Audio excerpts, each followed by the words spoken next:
नमस्कार।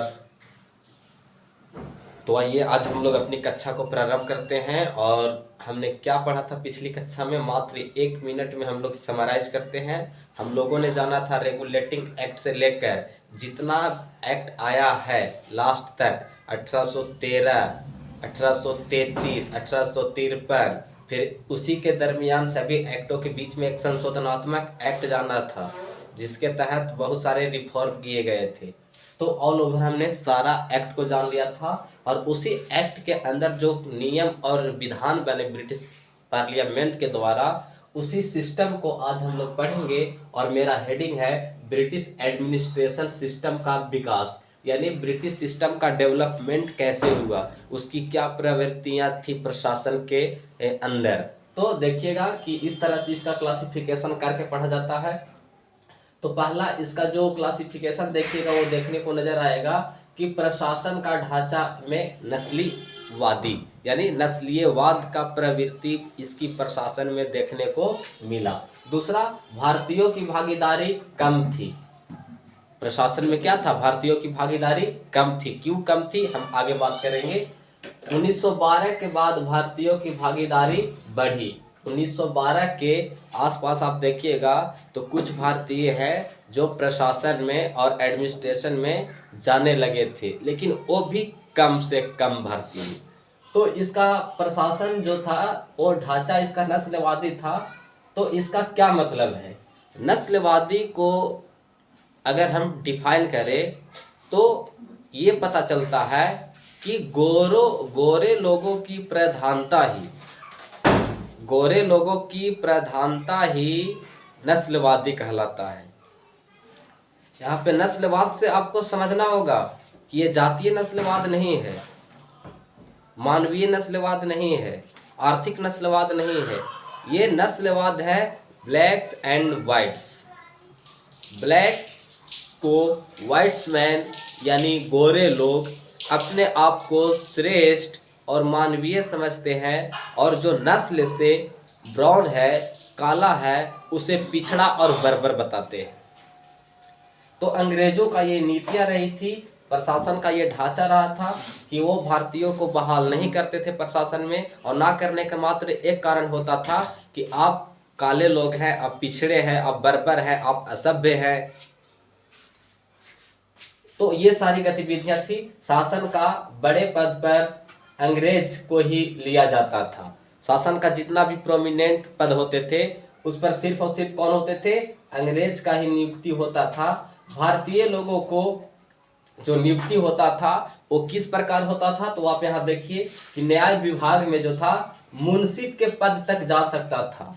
न्याय विभाग आप समझते होंगे, तो न्याय विभाग में वो ऑल ओवर मुंसिफ के पद तक ही उसका नियुक्ति होता था। वही सामान्य प्रशासन में देखिए तो वो क्लर्क बन सकते थे भारतीय लोग, और सैन्य विभाग में देखिए तो सूबेदार के पद तक जाते थे। इससे ज़्यादा उसकी पद की जो प्रायोरिटी होती थी वो नहीं दिया जाता था, और मात्र ही इन सभी पदों पर ही उन्हें नियुक्ति किया जाता था, क्योंकि उसे इस बात का पूर्ण ज्ञान था कि अगर हम भारतीयों को ऊंचे पदों पर, बड़े पदों पर हम अगर बिठा देते हैं और अगर उन लोग को फिर भारत के प्रति इमोशनली लगाव आ जाता है तो कहीं ना कहीं ये हमारे साम्राज्य हित के लिए नुकसानदायक होगा। आपको इन सब चीज़ों को समझना होगा। आप पढ़िए तो हिस्ट्री पढ़ने का मतलब है दिमाग एक जगह पर आप नहीं रखिए, आप ब्रॉड डायमेंशन की तरह सोचिए। यार ये हो सकता था, नहीं ये हो सकता था, ये क्यों किया, इसके पीछे क्या हित थी उसका। तो आपको इन सब तीनों बातों को समझ से ही पता चलेगा कि अंग्रेज क्यों नहीं बड़े पदों पर भारतीयों को नियुक्ति करना चाहते थे। ये नस्लीय भेदभाव का शिकार था। और अगर कोई इंटेलेक्चुअल और बहुत बड़ा अभिमन्यु टाइप का व्यक्ति अगर भारतीय हो भी जाए तो उसको कहा जाता था कि हाँ करूँगा, लेकिन उसका भी नियुक्ति नियमित अनुसार नहीं होता था, और कहीं ना कहीं वो नस्लीय भेदभाव की शिकार भारतीय हो जाते थे। आपको इसी के दौरान आपको एक छोटी सी कहानी मैं सुनाता हूँ। जब गांधी जी दक्षिण अफ्रीका में थे तो गांधी जी ने फर्स्ट क्लास एसी का टिकट कटाया और टिकट कराकर पहली बोगी में बैठ गया।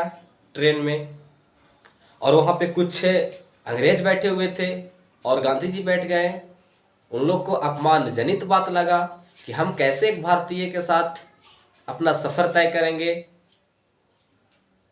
ऐसे में गांधी जी को स्टेशन पर उठाकर फेंक दिया, मात्र इस कारण से कि गांधी जी एक इंडियन है और इंडियन में तो हमारा साम्राज्य है और हम साम्राज्य का स्वामी है, और स्वामी के सामने मात्र एक मातृ देश सेवक जो है वो मुझे या मेरे साथ बैठकर सफ़र करेगा। ये बहुत निंदनीय लगा अंग्रेजों को। गांधी जी को उठाकर फेंक दिया गया और फिर गांधी जी वहीं से रेजिस्टेंस से करना शुरू किए, विरोध करना शुरू किए, बहुत कड़ा विरोध किए। हालांकि दक्षिण अफ्रीका में गांधी जी महात्मा गांधी नहीं बने थे, उस समय वो मोहनदास करमचंद गांधी थे।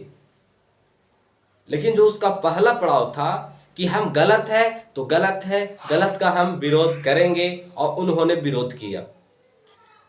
ये नस्लीय भेदभाव था। तो आपको इन सब चीजों से समझ में आ चुका है कि अंग्रेज कितना नस्लवादी थे और भेदभावकारी थे, और इन सबों के माध्यम से वो अपने साम्राज्य के हित को सुरक्षित रखना चाहते थे। और इसके पीछे वो तर्क क्या देते थे, इस तर्क को जानिए। वो तर्क देते थे कि अंग्रेज योग्य और नैतिक होते हैं। अंग्रेज कब से नैतिक होने लगे? 20वें का सबसे पहला सभ्यता सिंधु घाटी की सभ्यता, ऋग्वेद लिखा गया पुस्तक, गीता, मनुस्मृति, जिसमें प्राचीन कालों में ही हम लोग समिति और एक प्रशासनिक व्यवस्था का ढांचा के तहत हम लोग जीते थे। मगध से मगध साम्राज्य बन गया। तो अपने आप को जो ये श्रेष्ठ और क्रेडिट ले रहे हैं अंग्रेज कि हम हैं तो आपकी भला है, भारतीय नैतिकमान होते हैं, नैतिकहीन होते हैं, भारतीय योग्य नहीं होते हैं, काबिल नहीं होते हैं, तो इसके पीछे वो तर्क दे रहे हैं कि योग्य आप लोग नहीं हैं, आप लोग जो क्या है कि आप लोग नैतिकमान नहीं है, इसलिए मैं इस प्रशासन के ऊंचे पद पर आपको मैं नहीं बिठा रहा हूं। इसके पीछे तर्क है। और क्या तर्क है? इसी भेद को नस्लवादी भेद कहते हैं। जब इस तरह का भेद हो तब हम ऐसे ही भेद को क्या कहते हैं? नस्लवादी भेद कहते हैं। तो आपको इस चीज को समझना होगा कि नस्लवादी भेद क्या है। तो नस्लवादी भारतीयों में भी होता रहा है, लेकिन इसकी इतना प्रवृत्ति नहीं देखी गई कि किसी व्यक्ति को एकदम मात्र इस बात पर कि आप काले हैं, ब्राउन हैं, तो आपकी कोई हिस्सेदारी नहीं होगी। लेकिन अंग्रेज तो यहाँ पूरा अपना साम्राज्यवाद को प्रसार करने हेतु भारतीयों को एकदम अयोग्य और नैतिकहीन बताते जा रहे हैं। तो आपको यहाँ पे इस बात को समझना होगा कि इसी भेद को क्या कहते हैं? नस्लीय भेदभाव कहते हैं। लेकिन आप सोचिए कि नस्लीय भेद था कहाँ कहाँ। आप जैसे स्टेट पीसीएस और यूपीएससी जैसी एग्जाम की प्रिपेयर कर रहे हैं तो आपको इस बात का पूर्ण ज्ञान होना चाहिए कि अंग्रेजों द्वारा की गई नस्लीय भेद किन किन क्षेत्रों में था। अगर आप इस तरह से भाषा का प्रयोग करते हैं एग्जाम में मेंस लिखते समय कि व्यापक पैमाने पर था, तो ये बच्चों वाली खेल हो जाती है। ऐसे में कमीशन समझ जाएगा कि अभी ये बच्चा है, पका नहीं है, और फिर आपको मार्क्स काट लिए जाएंगे। तो आपको इंडिकेट करते हुए प्रश्न का उत्तर गढ़ना होगा, और इंडिकेट ये होगा कि नस्लीय भेदभाव नियुक्तियां में था, भारतीयों को जो नियुक्ति होता था वो नियुक्तियां में था, बैंकिंग सेक्टर में था, और दैनिक व्यवहार में था। ये 3 पॉइंट आप बता दीजिएगा तो ऑल ओवर आप नस्लीय भेद का समझिए कि गठ पकड़ लिए। और वो गट्स पकड़ लिए तो समझ लीजिए एग्जामिनेशन जो एग्जामिन कर रहा कॉपी होगा वो समझ जाएगा कि ये बच्चा प्रश्न के अनुरूप ही लिखा है। लेकिन कोई लिखता व्यापक पैमाने पर नस्लीय भेदभाव हुआ। अब बैंकिंग सेक्टर में क्या होता था कि यूरोपियन निवेश भी भारत में निवेश कर रहे थे, तो भारत में जो बैंकिंग व्यवस्था था वो अगर यूरोपीय लोग लोन लेने आते थे तो उसे आसानी से मिल जाता था, लेकिन यही भारतीय लोगों को बैंकिंग पैसे नहीं देती थी निवेश करने के लिए। तो ये क्या, एक भेद ही था, नस्लीय भेद ही था। नियुक्तियां में आप देखे ही कि उसे कह दिया जा रहा है कि तुम बर्बर हो, असभ्य हो, काला हो, पिछड़ा हो, और अपने आप को वो नैतिक मान, योग्य मान, मानवीय, समतावादी, आधुनिकीकरणवादी समझ रहे हैं। तो आपको इस तरह से इंडिकेट कर देना है कि इन 3 क्षेत्रों में क्या था कि पूर्ण रूप से ये नस्लीय भेदभाव था। यदि आप अगर ऐसे लिखिएगा कि व्यापक पैमाने पर था, कमीशन आपका नंबर काट देगा और समझ जाएगा ये बच्चा अभी कच्चा है, इसलिए अभी आप यूपीएससी और स्टेट पीसीएस में आने लायक नहीं है, और आपकी एग्जामिनेशन वहां पे कॉपी रद्द कर दी जाएगी, फिर आपको नंबर ही नहीं मिलेगा। अब एक एक नंबर के लिए लोग लड़ते हैं, तरसते हैं, एक एक नंबर पर हजारों हजार बच्चे बाहर हो जाते हैं। तो आपको कुछ अलग करना है तो औरों से अलग कॉन्सेप्ट बनाना है, औरों से अलग आपको एक अंडरस्टैंडिंग डेवलप करना है। अन्यथा आप यदि उसी सीक्वेंस में बहते रहे, आपका बहाव होते रहा, तो फिर आप आगे नहीं निकल पाएंगे। इसलिए ये मेरा स्ट्रेटजी है। मैं खुद सेल्फ स्टडी करता हूँ कॉपी पे, उसके बाद भी देखिए कि यहाँ पे मैं आप लोग को पढ़ा रहा हूँ। जो चीज़ मैंने पढ़ कर आया है उस तो टीचर एक ब्रॉड दे दिया ने, कॉपी में लिखो जी लिखा दिया, लेकिन मैं उसी चीज़ को किस तरह से की पॉइंट निकाल दिया और की पॉइंट के माध्यम से इसको एक्सप्लेन कर करके चीज़ें हैं जो आप तक मैं पहुँचा रहा हूँ। तो आपका भी एक ज्ञान का प्रवृत्ति बढ़ रहा है और मेरा भी एक स्किल डेवलप हो रहा है, भाषा का विकास हो रहा है, याद करने का जो बुद्धिवादी शक्ति है उसका विकास हो रहा है।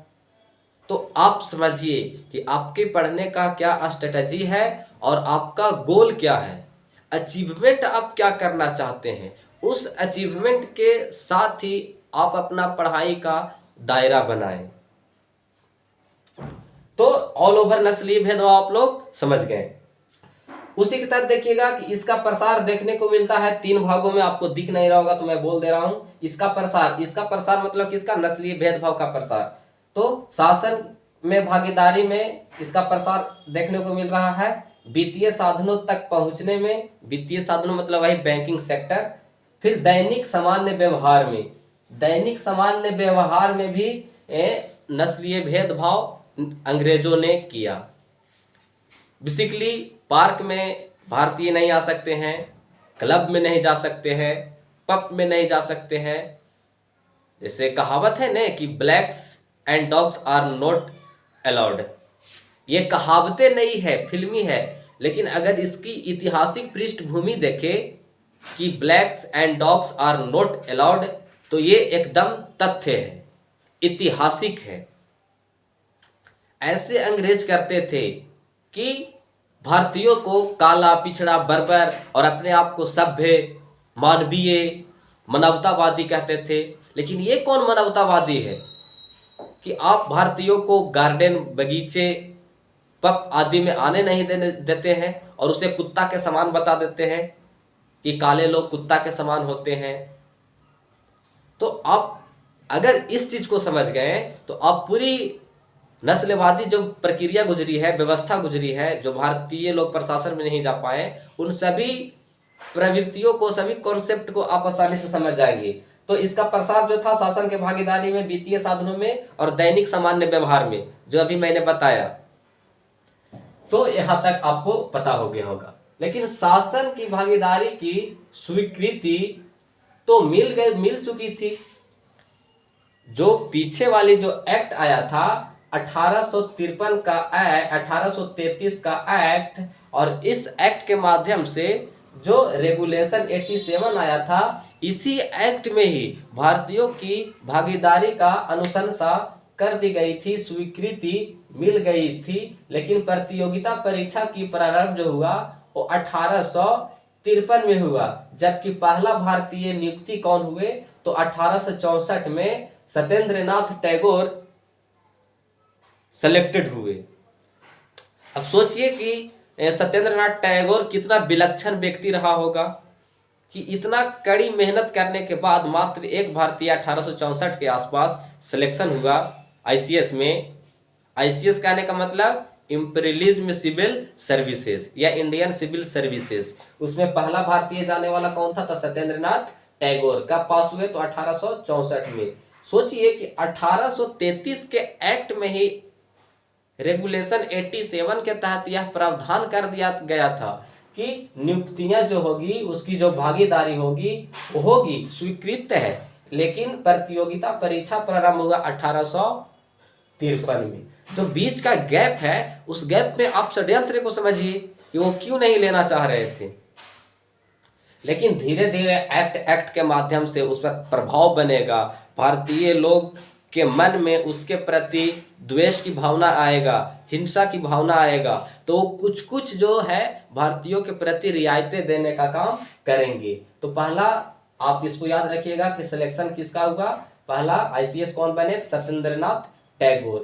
लेकिन इसी के दरमियान देखिएगा कि जो लॉर्ड लिटन था governor general, Lord Lytton exam को ना पास करने हेतु भारतीय उसको इतना नामुमकिन बना दिया कि आप सोच सकते हैं आयु सीमा 19 वर्ष कर दिया कि 19 वर्ष के कैंडिडेट ही एग्जाम के लिए अपीयर हो सकते हैं, एग्जाम का कैंडिडेट हो सकते हैं। और 19 वर्ष का बच्चा भारत में देखिए तो 12th पास करता है। और ये इस तरह से कंडीशन लगा रहा है कि भारतीय लोग हमारे प्रशासन में ज़्यादा से ज़्यादा मात्रा में ना आ पाए।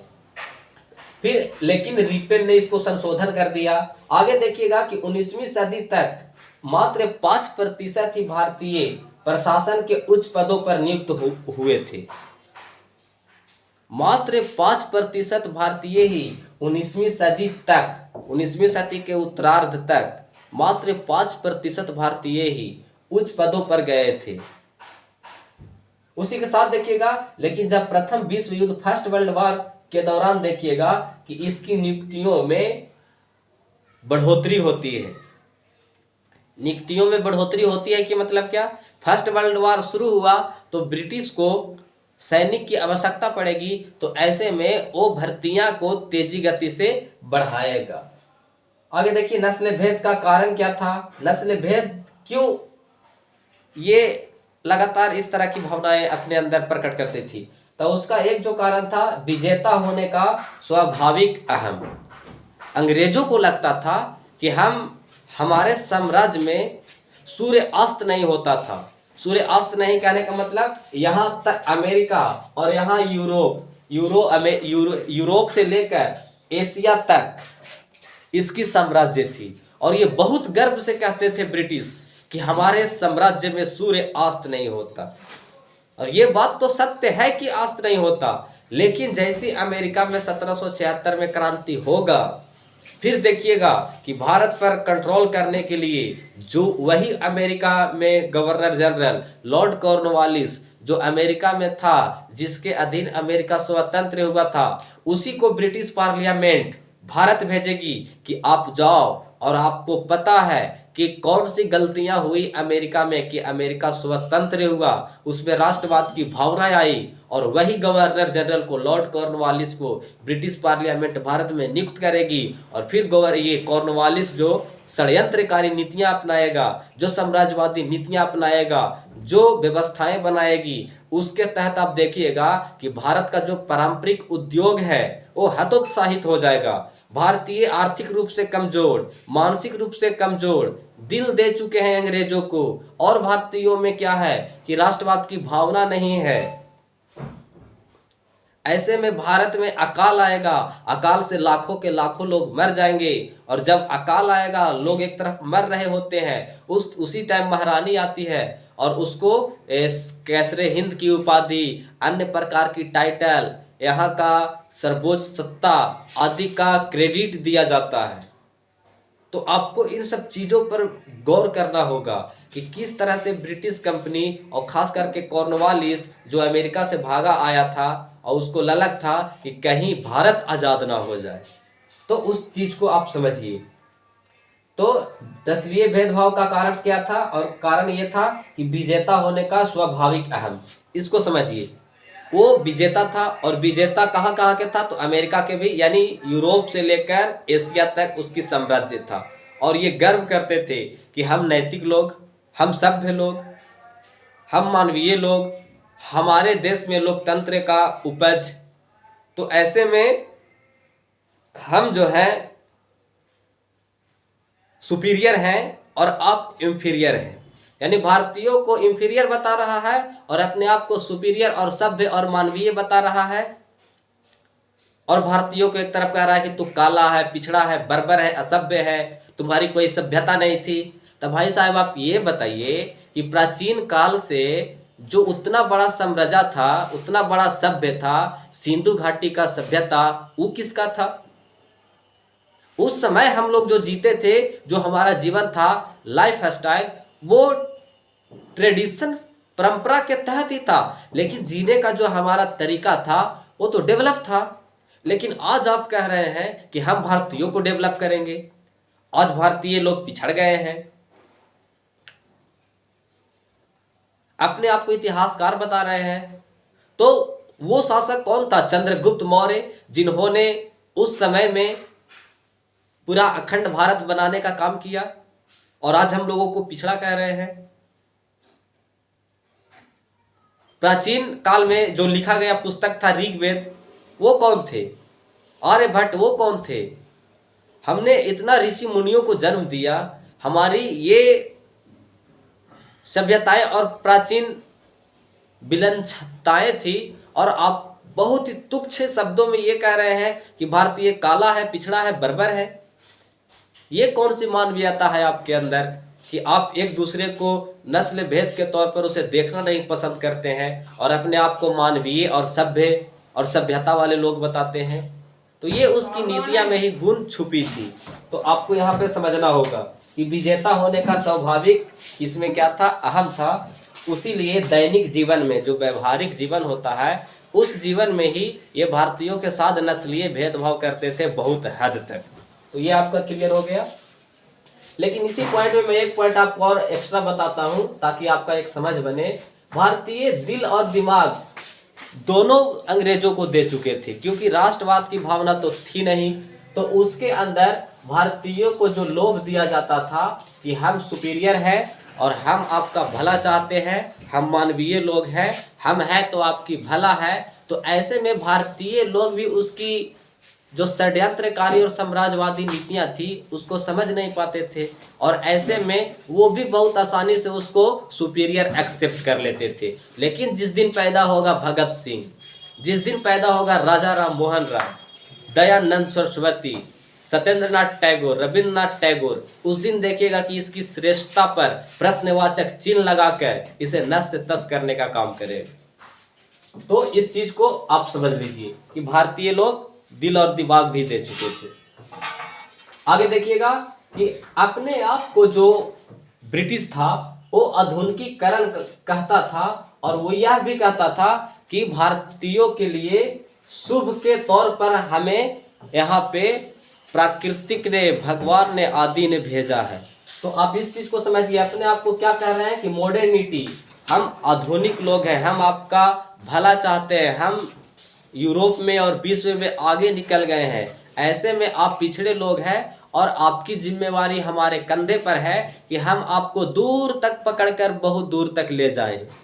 तो वो इसकी जो नीतियां हैं वो सब नीतियां साम्राज्य के परस्पर और साम्राज्य के ध्यान में रखकर ही बनाई जा रही है। तो अपने आप के भारतीयों को कहता था कि अपने आप को आप मुझे शुभ के तौर पर देखो। फिर आगे देखिए कि उनका जो शासन था पिता तुल्य था। वो यह भी कहने का प्रयास कर रहे हैं कि हमारा जो शासन है हम पिता तुल्य हैं, और हम यदि पिता तुल्य हैं तो हम अपने बच्चों से, हम अपने प्रजा से, हम अपने जो इमोशनली अटैचमेंट है उन लोगों से भेदभाव कैसे कर सकते हैं? तो आप इसका जो नियम है, इसका जो विधान है, इन सब चीजों को समझिए। अपने आप को क्या बता रहा है? पिता तुल्य। फिर देखिए आगे, वह ट्रस्टीशिप का कार्य कर रहे हैं ताकि अधिक से अधिक लोगों का समर्थन मिले। ट्रस्टीशिप मतलब क्या होता है? ट्रस्टी मतलब ट्रस्ट। ट्रस्ट मतलब विश्वास, यानी अंग्रेज कह रहे हैं कि हम ट्रस्ट के तरह काम कर रहे हैं भारत में और आप हम पर विश्वास करो, हम जो भी नियम और विधान है वो ऐसा बनाएंगे जिसमें अधिक से अधिक लोगों की भला हो। और लेकिन हमने कल की क्लास में बताया था कि वे ऐसा कानून बनाया, वैसा नियम बनाया जिससे अधिकतम से अधिकतम लोगों के दुख पहुंचाया। तो ये यही कह रहे हैं कि भारतीय धन को हम इस तरह से आगे बढ़ाएंगे कि अधिक से अधिक लोगों को क्या हो, भला हो। तो अपने आप को ट्रस्टीशिप कह रहे हैं। ट्रस्टीशिप क्या है तो आप जान लीजिए कि जब देखिएगा कि 1860 के बाद ये अपने आप को स्वराज के जगह, या मान लीजिए कि स्वराज का शिक्षक कहना शुरू कर देंगे। स्वराज, स्वराज मतलब ये नहीं होता है सिर्फ कि अपना राज, स्वराज का मतलब है लोकतंत्र। लोकतंत्र का ये शिक्षक कहना शुरू कर दिए और भारतीयों को कह दिए कि अगर हम आपको स्वराज दे देते हैं तो क्या भारतीयों को स्वराज चलाने की तरीका पता है, स्वराज कैसे चलता है उसकी समझ है, क्या भारतीय लोकतंत्र डेमोक्रेसी के बारे में जानते हैं। यदि हम ऐसे में आपको स्वराज दे देते हैं तो आपकी जो इतना बड़ा जनमानस है वो एक दूसरे में टकर जाएगा और फिर अंतःद्वंद हो जाएगा। ऐसे में हम आपको पहले स्वराज का शिक्षा देंगे, स्वराज के बारे में बताएंगे कि स्वराज क्या होता है, उसके बाद हम धीरे धीरे आपको स्वराज देंगे। वहां से शिक्षा भारतीय ले रहे हैं और फिर भारतीय में जब राष्ट्रवाद की भावना जरा आएगी तब वह कहेगी ये खत्म करिए ये स्वराज का सिलेबस और भागिए यहाँ से, हमारा स्वराज मुझे दीजिए। तो इस तरह से आगे चल की भावनाएं पनपेगी भारतीयों में। फिर देखिए कि भारतीयों को एडमिनिस्ट्रेशन से दूर रखा ताकि बागडोर उनके हाथ में ना चला जाए। अब यदि कोई शासन में भारतीय लोग जाते तो जाने के प्रति अंग्रेज की कमियां बुराइयां सबका पता चलता। तो ऐसे में अगर इमोशनली अटैचमेंट भारतीयों के साथ हो गया, भारत के प्रति भारतीयों को हो गया, तो अंग्रेजों का जो साम्राज्य का बागडोर है वो खतरे में दिखता हुआ नजर आएगा कि नहीं। तो ऐसे में यह एक बहुत अच्छा कारण है कि अंग्रेज भारतीयों को प्रशासन में भागीदारी देने से वंचित रख रहे हैं। आपको एक छोटा सा मैं कहानी बताता हूं। जब भगत सिंह जेल में थे तो एक जो जेलर था वो भारतीय था, असलम खान नाम था। वो बहुत ही ईमानदार और वफादार था अंग्रेजों के प्रति और बहुत ही निर्मम तरीके से भगत सिंह के साथ डील किया, बहुत कड़ा सजा दिया, अपने वसूलों के प्रति जो उसका वसूल था उस वसूलों के प्रति बहुत प्रतिबद्ध था। तो जब भगत सिंह जेल में था तो जब कोड़े बरसाता था असलम खान भगत सिंह पर, जबकि असलम खान भी भारतीय और कोड़े बरसा रहा है किस पर, भगत सिंह पर, तो भगत सिंह शेरो शायरी किया करते थे, फिलॉसफी बोला करते थे, अर्थशास्त्र बोला करते थे, इतिहास बोला करते थे। तो ऐसे में असलम खान को इस बात का ज्ञान हुआ कि ये व्यक्ति है जो फिलॉसफी बोलता है, इतिहास बोलता है, अर्थशास्त्र बोलता है, पॉलिटिकल बोलता है, तो ऐसे में भगत सिंह ये कोई आम व्यक्ति नहीं है।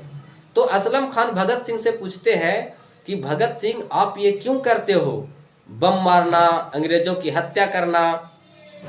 तो भगत सिंह कहा कि यही सवाल मैं आपसे पूछता हूं कि आप ये क्या क्यों करते हैं। तो असलम खान बोलते हैं कि ये हमारे कौम ने सिखाया है, हम अंग्रेजों का नमक खा रहे हैं तो हम नमक हलाल हो रहे हैं। तो इसी के दरमियान भगत सिंह बोलते हैं कि आप अंग्रेजों का नमक खाया है तो आप नमक का कर चुका रहे हैं, लेकिन मैं मिट्टी का कसम खाया हूं और मिट्टी का कर्ज चुका रहा। तो आप सोचिए यहां से जब आगे चलकर भगत सिंह के फांसी होगा तो असलम खान पागल हो जाता है। अब सोचिए कि एक व्यक्ति को फांसी हो रहा है तो एक व्यक्ति जो जेलर है भगत सिंह के बातों से प्रभावित होकर वो पागल हो जा रहा है। तो ये इमोशनली अटैचमेंट भगत सिंह जो लाया अब असलम खान में भारतीय राष्ट्रवाद का विकास हुआ कि नहीं? तो क्या इस घटना के बाद कोई ब्रिटिश अधिकारी चाहेगा कि हम भारतीयों के बड़े बड़े प्रशासन के पद पर बैठाए? तो ये एकमात्र कारण था जो बहुत इंपॉर्टेंट था। तो इस चीज को आप समझ गए। तो वही मैं बता रहा हूं कि भारतीयों को एडमिनिस्ट्रेशन से दूर रखा ताकि बागडोर उनके हाथों में ना चला जाए या उनके हाथों से ना छीन ले। फिर उसी के तहत देखिएगा कि अगर बागडोर भारतीयों के हाथ में जाता तो जो अंग्रेजों का साम्राज्य है वो असुरक्षित हो सकता था।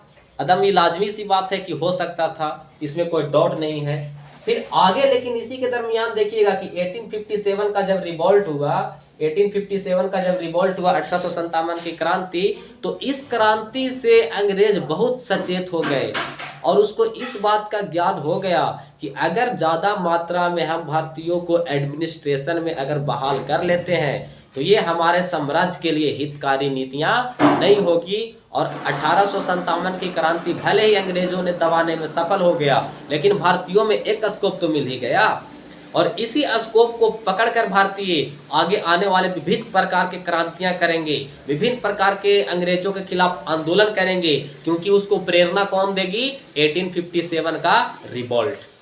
क्लियर? आगे फिर ब्रिटिश शासन को मजबूत बनाने पर अंग्रेजों ने बहुत बल दिया। जब 1857 का रिवॉल्ट हो गया तो इसके बाद अंग्रेजों ने यह बलपूर्वक ब्रिटिश शासन को और कैसे मजबूत किया जाए उसकी नीतियां बनाने शुरू कर दी।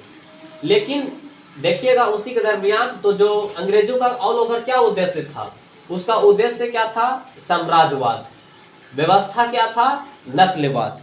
मतलब उद्देश्य इसका क्या? साम्राज्यवाद को बढ़ावा देना, लेकिन उद्देश्य क्या है? तो नस्लवाद।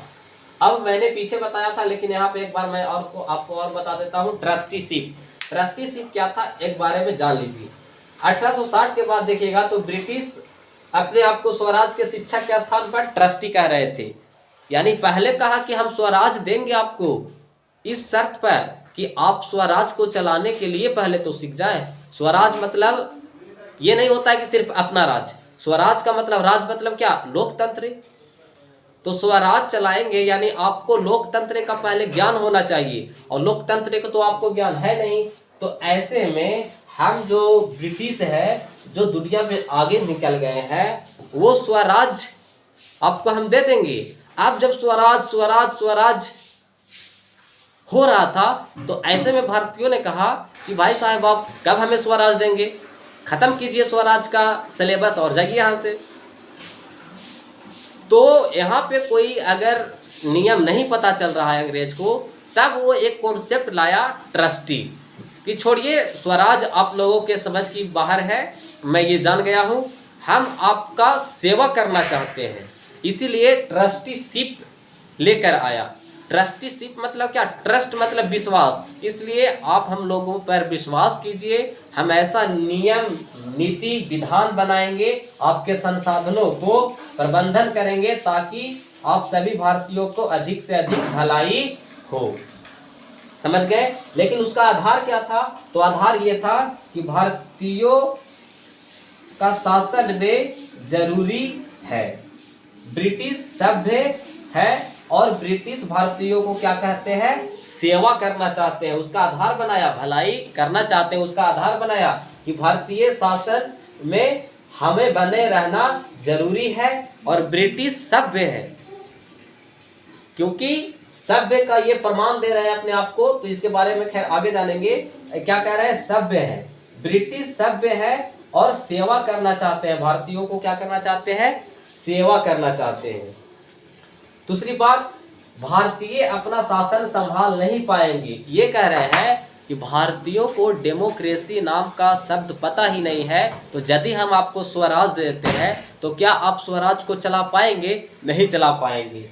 इसलिए पहले हम आपको स्वराज का शिक्षा देंगे, क्योंकि डेमोक्रेसी शब्द का जो उत्पत्ति है वो पश्चिमी जलवायु की उपज है, यानी पश्चिमी मतलब यूरोप का उपज है। तो आपको डेमोक्रेसी के बारे में पता ही नहीं है, तो आप शासन कैसे चला पाएंगे। लेकिन उसको इस बात का ज्ञान होना चाहिए था कि आप कुछ समय पहले डेमोक्रेसी लाए हैं, लेकिन भारत प्राचीन काल में ही डेमोक्रेसी छोटे छोटे पद के माध्यम से, विगत के माध्यम से, समिति के माध्यम से, पंच के माध्यम से धीरे धीरे मगध का साम्राज्य का निर्माण हो जाता था। एक बड़े लोग सौहार्द के साथ, प्रेम के साथ, मानवीयता के साथ रहते थे। तो इस तरह से हम लोग काफ़ी डेमोक्रेसी के बारे में जानते थे। लेकिन यहाँ अंग्रेज ऑल ओवर बातों को प्रोपेगेट करके हम लोगों के सामने परोस रहा है। फिर कहते थे कि इंडिया को लोकतंत्र का ज्ञान नहीं है, तो हम लोकतंत्र का ज्ञान देंगे और ऑल ओवर सारी ज्ञाने हो जाएगी, तो हम आपको स्वराज दे देंगे। फिर समझिए कि अंग्रेज शासन को क्यों ये सारी बातें ये यहाँ पे बता रहे हैं, नियम विधान बना रहे हैं। क्योंकि अंग्रेज अपने शासन को दीर्घजीवी बनाने के लिए ट्रस्टीशिप का थ्योरी ला रहे हैं, ताकि लोगों को हमारे ऊपर विश्वास बना रहे और इसी दौरान इंडियन उसकी साम्राज्य चरित्र को भी पहचान गया। आप कितना लोगों को धोखा देंगे, कितना लोगों को आप हत्या करेंगे, आपकी जो साम्राज्यवादी चरित्र है एक ना एक दिन समझ में लोगों को आ ही जाएगा। और फिर ऐसा हुआ। इसी के तहत देख लीजिए, ब्रिटिश एडमिनिस्ट्रेशन में इंडिया और इंडियन लोगों की भागीदारी को कम करने या तो किस प्रकार हुआ था उस चीज को समझिए। एक इस्लिंगटन आयोग है, इस्लिंगटन आयोग का सिफारिश कुछ था। इस्लिंगटन आयोग जो आया था वो कहा कि भारतीयों को एडमिनिस्ट्रेशन में भागीदारी मिलना चाहिए, इसलिए इन्होंने एडमिनिस्ट्रेशन रिफॉर्म किया। इसका प्रस्ताव ये था कि भारतीयों को 25% भारतीय ब्रिटिश प्रशासनिक में बहाल होंगे। उसी के तहत देखिएगा कि इसको तो मैं आगे पढ़ाऊंगा, लेकिन अभी जान लीजिए कि 1919 का जो एक्ट आया, मॉन्टेग्यू चेम्सफोर्ड एक्ट, वो कह दिया कि 30% भारतीय लोग प्रशासन में बहाल होंगे। उसके साथ साथ एक और कमीशन आया, ली कमीशन। ये तीनों बात को एग्जाम के दृष्टि से याद रखिएगा। ली कमीशन कहा कि 40% भारतीय रहेंगे प्रशासन में, 40% अंग्रेज रहेंगे और जो बचा 20% वो प्रोविंशियल सिविल सर्विसेज से लोग आएंगे जो डायरेक्ट नियुक्ति होंगे, उसका डायरेक्ट प्रमोटेड होकर नियुक्ति होगा। उसी के तहत समझिए। लेकिन लीटन ने भारतीयों की भागीदारी कम करने हेतु उस पर बहुत ज्यादा बल दिया। लीटन यानी लॉर्ड लीटन ने भारतीयों को प्रशासन में भागीदारी कम से कम हो, इसलिए उन्होंने बहुत तरह की नीतियां बनाया। जबकि 1853 के जो एक्ट था उसमें क्या था, परीक्षा का प्रावधान तो था ही नहीं, लेकिन आगे चलकर परीक्षा प्रणाली जब विकसित हुई तो वो अंग्रेजों के अनुकूल पेपर तैयार किया, एग्जामिनेशन तैयार किया, जिसमें विषय भी इंग्लिश था और भाषा भी इंग्लिश था। नो डाउट कि भारतीय लोग इंग्लिश नहीं पढ़ सकते थे, इंग्लिश पढ़ सकते थे, लेकिन अगर किसी लैंग्वेज के इंग्लिश लैंग्वेज है तो अंग्रेजों के लिए वो बोलचाल की भाषा है, उसमें वो जीते हैं, तो उसके लिए उस भाषा में अनुकूलताएं बहुत ज़्यादा होगी। लेकिन भारतीयों के लिए क्या वो अनुकूलताएं होगी? कभी नहीं होगी। कुछ भारतीय विलक्षण टाइप के ही व्यक्ति रहेंगे, अभिमन्यु टाइप के व्यक्ति, जो उस तरह के एग्जाम में पास हो सकते थे। तो ये कंडीशन ही ऐसा बना दिया। उसके साथ साथ आयु सीमा देखिएगा कि जो 21 वर्ष था उसे घटाकर 29 वर्ष कर दिया। और फिर उसी के तहत देखिएगा कि अंग्रेजों की जो नीतियां था कहीं ना कहीं पूरे भारतीयों के सामने आ गया, और फिर भारतीय लोग यहाँ से उसकी नीतियों को विरोध करेंगे और प्रतिरोध और प्रतिशोध दोनों की भावना से राष्ट्रवाद की भावना आएगी, और फिर राजा राम मोहन राय, दयानंद सरस्वती जैसे लोग आएंगे। आगे देखिएगा, यहीं पे मैं आपको थोड़ा बता देता हूँ, इसके बारे में डिटेल अगले क्लास में करेंगे क्योंकि ये लंबी है और आज का समय तो है नहीं यहाँ पे। तो अंग्रेजों का अब यहाँ पे एक और प्रोमिनेंट कार्य है जो आपको बता देता हूँ। अंग्रेजों की अफगान नीति, अफगान मीन्स अफगानिस्तान और भारत। अंग्रेज का शासन भारत में था और अफगानिस्तान, पाकिस्तान, ये सारी एरिया एक जगह पे थी।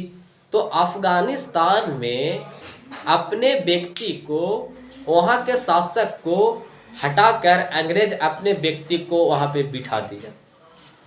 और वहाँ पे बिठाकर अपने व्यक्ति को वो आर्थिक लाभ नहीं चाहता था, क्योंकि आज भी अफगानिस्तान देखिएगा तो ना ट्रेड ना इंडस्ट्रीज के मामले में डेवलप है। तो उस समय की बात मैं बोल रहा हूँ। तो उसकी तो आर्थिक लाभ तो था नहीं, लेकिन सामरिक महत्व था। सामरिक महत्व क्या होता है कि वैसा क्षेत्र जहाँ से हम अपने दुश्मनों पर नज़र रखें, अपने क्षेत्र पर किसी औरों को कंट्रोल करने से रक्षा करें। तो अंग्रेज इसी के कारण अपने एक व्यक्ति को, अफगानिस्तान के शासक को हटाकर अपने व्यक्ति को क्या किया, बिठा दिया। उसको क्यों बैठा दिया, ये काम गतिविधियां क्या कर रहा है, उसका आर्थिक लाभ तो है नहीं। तो सामरिक महत्व ये है कि अफगानिस्तान का लोकेशन आप मैप में यदि देखिएगा तो बगल में है चाइना, और चाइना यानी चीन बहुत साम्राज्यवादी और महत्वाकांक्षी देश था। वो धीरे धीरे अफगानिस्तान के रास्ते भारत में ना आ जाए, जिसके कारण अंग्रेज को जिसका नुकसान उठाना पड़े। तो ऐसे में अंग्रेज पूर्व तैयारी कर रहे हैं। मात्र उसको एक देश से डर है, वो है चाइना, ताकि चीन का प्रवेश ना हो जाए अफगानिस्तान के रास्ते। इसलिए यहाँ पे आगे चल के मैं आपको और डीपली में और डिटेल में बात करेंगे, लेकिन आज की जो बातें थी वो यहीं पे रुक जाएगी। विशेष तौर पर आप इस चीज़ को समझिएगा कि ब्रिटिश एडमिनिस्ट्रेशन सिस्टम में भारतीयों के लिए नस्लवादी व्यवस्था क्या था और कितना हद तक भारतीयों को प्रशासनिक व्यवस्था में सफल हुआ। पहला व्यक्ति सत्येंद्रनाथ टैगोर 1864 ईस्वी में सिविल सर्विसेज में सेलेक्टेड हुए। लेकिन मात्र एक व्यक्ति से सेलेक्टेड होने से क्या भारतीयों को भला हो जाएगा? बिल्कुल नहीं। तो आप इस व्यवस्था को समझिए, और आज की क्लास यहीं पे रुक जाएगी। मुलाकात होगी अगली क्लास में। Thank you. जय हिंद, जय भारत।